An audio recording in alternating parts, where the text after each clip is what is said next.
Chapitre 24. Dans le lieu très saint. La clé de l'énigme de 1844 se trouvait dans le sujet du sanctuaire. L'étude de ce sujet révéla tout un système harmonieux de vérité. On y vit la main de Dieu, lequel avait dirigé le grand mouvement adventiste, éclairant la position et la mission de son peuple et lui signalant ses devoirs présents. De même que les disciples de Jésus furent heureux de revoir le Seigneur après 2 nuits et 1 jour de douleur et de désespoir, de même la joie des adventistes fut grande. Ils avaient espéré voir leur Sauveur revenir dans sa gloire pour récompenser ses serviteurs, mais leur chagrin le leur ayant fait perdre de vue, ils s'étaient écriés comme Marie au sépulcre: « On a enlevé le Seigneur et nous ne savons où on l'a mis. » Ils le retrouvaient maintenant dans le lieu très saint, en qualité de souverain sacrificateur compatissant, prêt d'apparaître comme roi et comme libérateur. La lumière émanant du sanctuaire éclairait le passé, le présent et l'avenir. Ils savaient que l'infaillible providence de Dieu les avait conduits. Bien que, comme les premiers disciples, ils n'eussent pas vu la portée du message qui leur avait été confié, celui-ci n'en avait pas moins été exact sous tous les rapports. En le proclamant, ils avaient réalisé les desseins de Dieu et leurs travaux n'avaient pas été en vain devant le Seigneur. Régénérés pour une espérance vivante, ils se réjouissaient d'une joie ineffable et glorieuse. La prophétie de Daniel 8,14, 2300 soirs et matins, puis le sanctuaire sera purifié, et le message du premier ange, craignez Dieu et donnez-lui gloire, car l'heure de son jugement est venue, signalait le ministère de Jésus dans le lieu très saint pour y instruire le jugement, et non pas sa venue pour racheter son peuple et détruire les méchants. L'erreur ne se trouvait pas dans le calcul du temps prophétique, mais dans l'événement attendu à la fin des 2300 jours. Bien que cette erreur fût la cause du désappointement des croyants, tout ce que la prophétie déclarait et tout ce que les Écritures promettaient avait été accompli.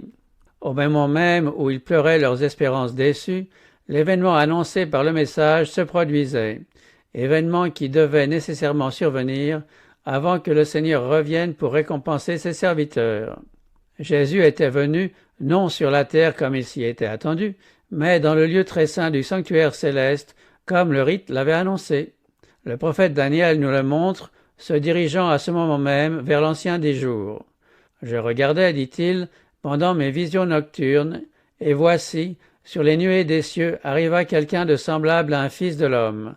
Il s'avança vers l'ancien des jours, et non pas vers la terre, et on le fit approcher de lui. Cette venue est aussi prédite par le prophète Malachie. Et soudain entrera dans son temple le Seigneur que vous cherchez, et le messager de l'alliance que vous désirez. L'entrée du Seigneur dans son temple fut, pour son peuple, soudaine et inattendue. Ce n'était pas là qu'on l'attendait. On l'attendait sur la terre, au milieu d'une flamme de feu, pour punir ceux qui ne connaissent pas Dieu et ceux qui n'obéissent pas à l'évangile de notre Seigneur Jésus. Mais le peuple de Dieu n'était pas encore prêt à aller à la rencontre de son Seigneur. Une œuvre préparatoire restait à faire. Des lumières nouvelles allaient attirer son attention sur le temple de Dieu qui est dans le ciel. De nouveaux devoirs allaient se présenter aux fidèles qui suivraient leur souverain sacrificateur dans ses nouvelles fonctions. L'Église devait recevoir un nouveau message d'avertissement et d'instruction. Le prophète avait dit: « Qui pourra soutenir le jour de sa venue? Qui restera debout quand il paraîtra?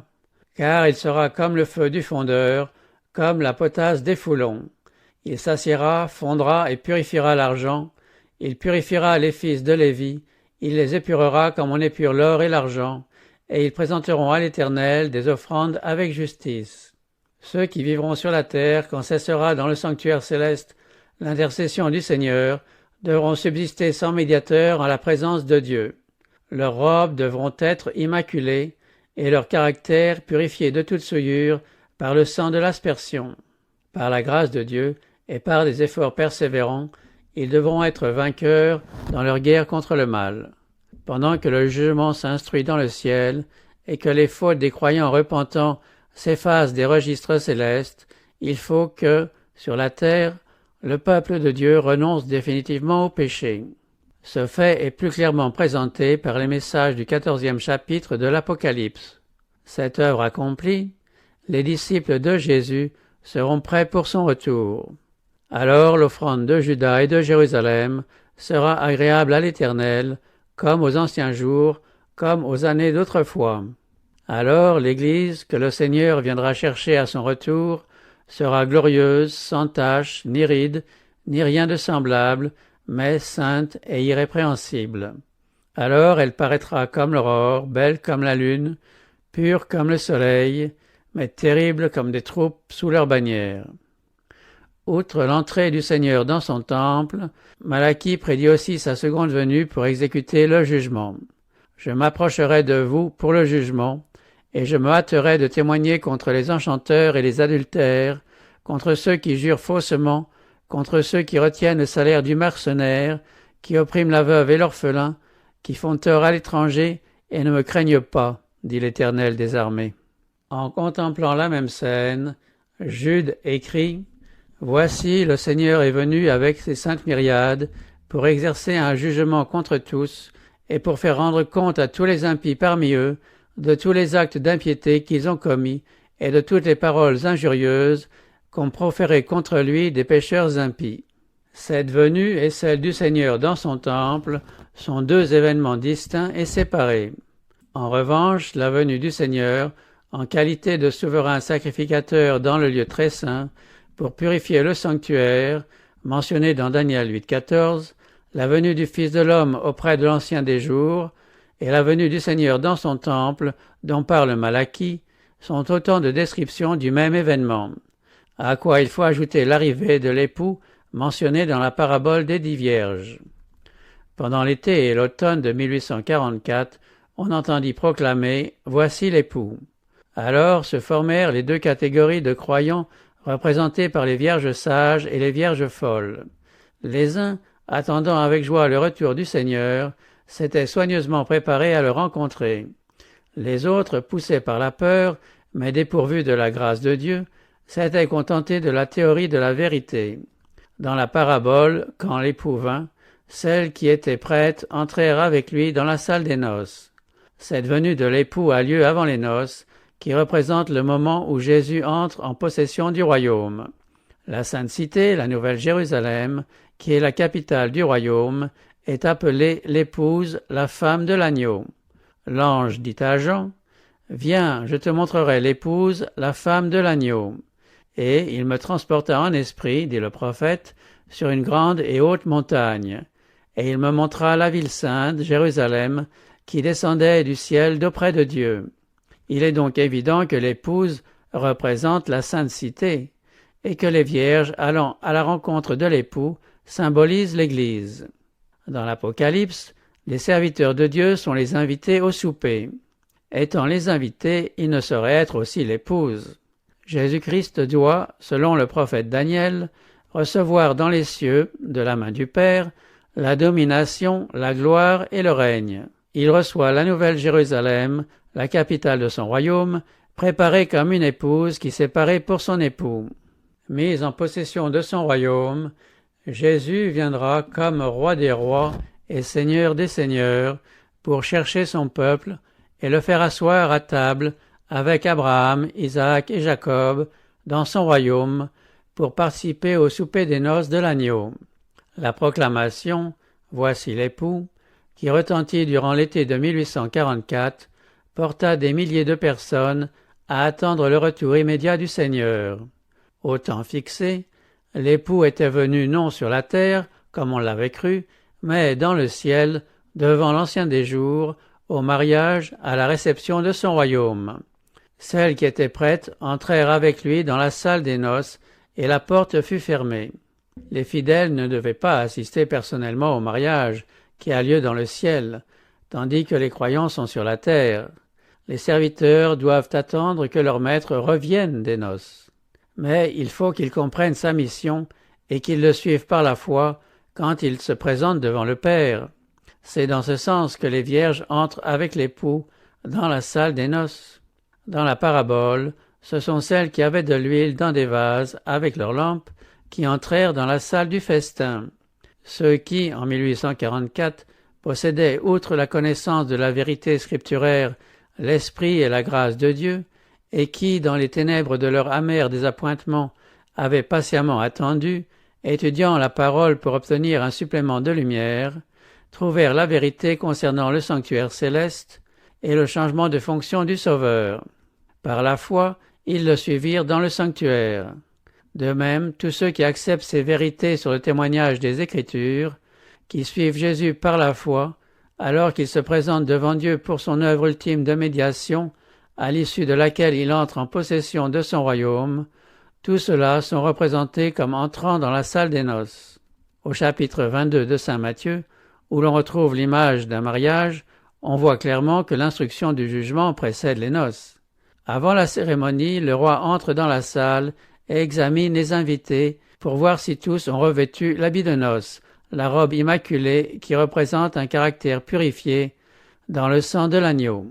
Quiconque ne porte pas cet habit est jeté dehors. Mais ceux qui en sont trouvés revêtus et sont acceptés et jugés dignes de participer au royaume de Dieu et d'occuper une place sur le trône de l'agneau. Cet examen des caractères, ce choix des sujets propres au royaume de Dieu, c'est l'instruction du jugement par laquelle se termine l'œuvre du sanctuaire céleste. Quand cette instruction sera terminée, quand tous ceux qui, au cours des âges, ont professé la foi chrétienne auront été examinés et classés, alors seulement le temps de grâce prendra fin et la porte de la miséricorde se fermera. Cette seule et courte phrase, celles qui étaient prêtes entrèrent avec lui dans la salle des noces et la porte fut fermée, nous conduit à travers le ministère final du Sauveur jusqu'au moment où la grande œuvre du salut sera consommée. Dans le sanctuaire terrestre qui est, nous l'avons vu, l'image des services du sanctuaire céleste, dès que le souverain sacrificateur entrait dans le lieu très saint, tout travail cessait dans le lieu saint. Dieu avait dit, il n'y aura personne dans l'attente d'assignation lorsqu'il entrera pour faire l'expiation dans le sanctuaire, jusqu'à ce qu'il en sorte. De la même manière, Jésus, en entrant dans le lieu très saint pour y achever son œuvre, a mis fin au service du lieu saint, tout en continuant à plaider devant le Père les mérites de son sang en faveur des pécheurs.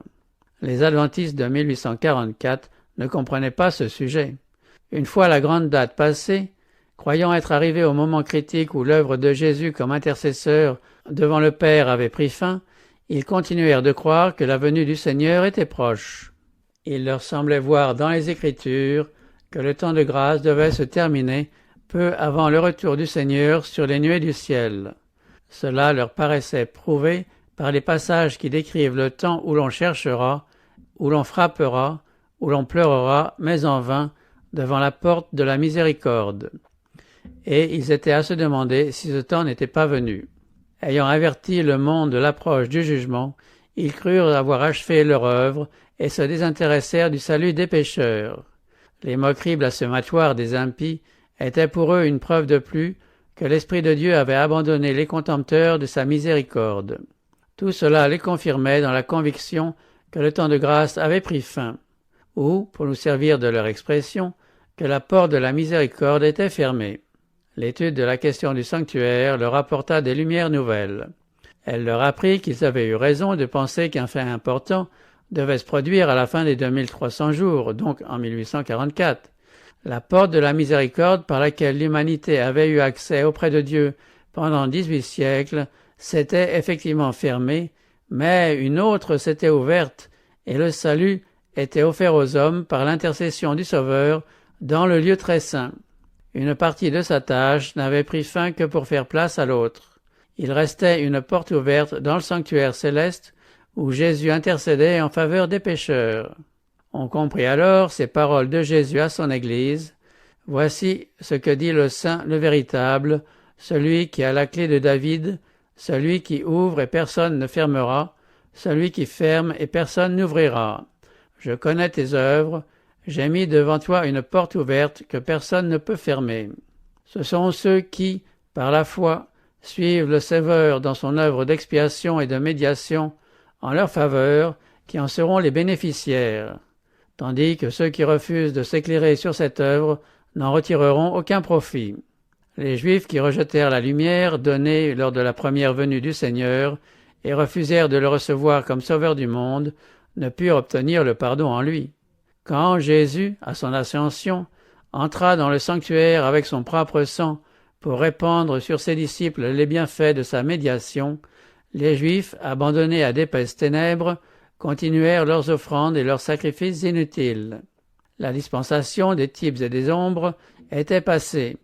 La porte par laquelle les hommes avaient autrefois accédé auprès de Dieu s'était fermée. Les Juifs ayant refusé de l'invoquer de la seule façon par laquelle il fut possible de le trouver, c'est-à-dire par le ministère du sanctuaire céleste, ils perdirent tout rapport avec Dieu. Pour eux, la porte était fermée. Ils ne connaissaient pas Jésus comme le véritable sacrifice et comme l'unique médiateur auprès de Dieu. Ils ne pouvaient donc être admis au bénéfice de sa médiation. La condition des Juifs non-croyants illustre l'état dans lequel se trouvent également les chrétiens insouciants qui restent volontairement dans l'ignorance de l'œuvre de notre miséricordieux souverain sacrificateur. Dans le service typique, quand le souverain sacrificateur entrait dans le lieu très saint, tout Israël était tenu de s'assembler autour du sanctuaire et de s'humilier devant Dieu de la façon la plus solennelle, pour recevoir le pardon de ses péchés et ne pas être retranché de la congrégation. Combien n'est-il pas plus important, en ce grand jour antitype de la fête des expiations, de comprendre l'œuvre de notre souverain sacrificateur et de savoir ce qui est requis de nous. On ne rejette jamais impunément les avertissements du Seigneur. Au temps de Noé, Dieu envoya un message d'avertissement dont dépendait le salut du monde. Les antédiluviens repoussèrent ce message et l'Esprit de Dieu se retira de cette génération pécheresse qui périt dans les eaux du déluge. Au temps d'Abraham, la miséricorde cessa de plaider pour les coupables habitants de Sodome qui, tous, sauf Lot, sa femme et 2 de ses filles, furent consumés par le feu du ciel. Il en fut de même au jour du Sauveur, qui disait aux Juifs incrédules de sa génération, « Votre maison vous sera laissée déserte ». Au sujet des hommes des derniers jours, la parole inspirée s'exprime comme suit. Ils n'ont pas reçu l'amour de la vérité pour être sauvés. Aussi, Dieu leur envoie une puissance d'égarement pour qu'ils croient au mensonge, afin que tous ceux qui n'ont pas cru à la vérité, mais qui ont pris plaisir à l'injustice, soient condamnés. Parce qu'ils rejettent les enseignements de sa parole, Dieu leur retire son esprit et les abandonne aux égarements qu'ils affectionnent. Malgré tout, Jésus intercède encore en faveur des hommes, et ceux qui cherchent la lumière la trouveront. Ce fait ne fut pas immédiatement compris par les adventistes, mais il leur devint évident dès qu'ils commencèrent à saisir le sens des passages de l'Écriture relatifs à leur position. L'échéance de 1844 fut suivie d'une période de crise. Quelques-uns perdirent confiance dans leur ancien calcul des périodes prophétiques et attribuèrent à des influences humaines ou sataniques la puissance qui avait accompagné le mouvement adventiste. Ceux qui persistèrent dans leur foi trouvèrent un immense soulagement en recevant la lumière touchant le sanctuaire céleste. Conservant l'assurance que le Seigneur les avait dirigés, ils attendirent les directions divines et découvrirent que leur souverain sacrificateur était entré dans une nouvelle phase de son ministère. En l'y suivant par la foi, ils comprirent également la mission finale de l'Église. Éclairés sur le premier et le second message, ils furent ainsi préparés à recevoir et à communiquer au monde le message du troisième ange, rapporté dans le 14e chapitre de l'Apocalypse.